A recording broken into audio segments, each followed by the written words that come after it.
robot swarms to map the seafloor. It's one of those truisms that we know the shape of the surface of Mars and the Moon far better than we know our own planet. The reason for this is Earth's oceans. They cover 71% of the globe and are impenetrable to the satellite mapping techniques we use so capably on those other worlds. The scientific community has set itself the ambitious goal of correcting this anomaly. The aim is to have no feature on the ocean floor larger than 100 meters unmapped by 2030. It's a huge task when you consider at the moment the vast majority of the water-covered parts of Earth are known to a resolution no better than about a kilometer. Some big technological shifts will be required in the next 10 years to correct the picture. And that is really the raison d'etre behind the Shell Ocean Discovery XPRIZE.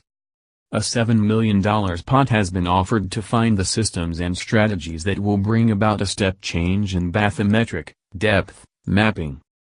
19 teams drawn from 13 different countries are currently having their solutions assessed before being asked to demonstrate the innovations next year in a major field trial.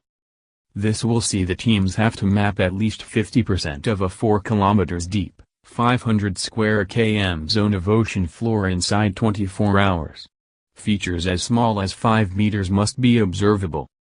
Imagery must also be acquired in addition to the depth data. The readiness of the UK entry is being assessed this week.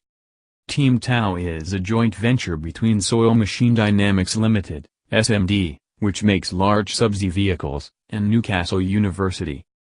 Team Tau proposes to deploy an army of small, torpedo-like robots called BEMs, or bathypelagic excursion modules.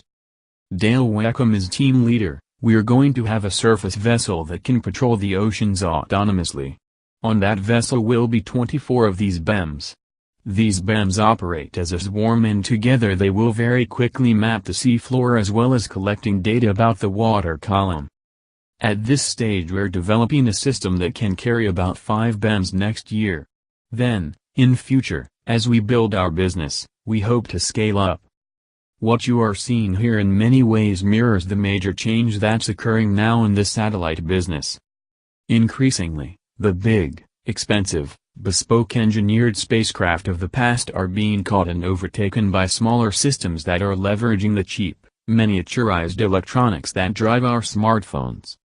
So whereas the seafloor today is mapped by large, extremely expensive echo-sounding systems, this XPRIZE aims to accelerate the introduction of what amount to CubeSats for the ocean. Team Tau has custom-designed the sonar sensor that it will put on each BEM, but much else inside the robot is off the shelf. Of course, just as you cannot simply launch smartphone components straight to orbit without some testing, so you cannot drop them in several km of pressure-crushing water and assume they'll be fine.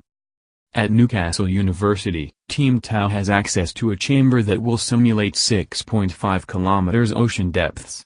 This has allowed for rapid build and test of BEM elements. Team Tau's swarm system aims to be 100 times cheaper than traditional shipborne mappers. The vision is for an autonomous surface vehicle that can carry, deploy and collect a total of 24 robots. BEMs would be released 12 at a time in a dive cycle lasting just over the hour. BEMs spin as they scan. Thrusters enable them to crab across the measurement field. Sub 50 centimeters resolution is being sought. When BEMs are picked up, they dump their data and are put on charge to await the next dive cycle. The surface vessel uploads the data to the cloud.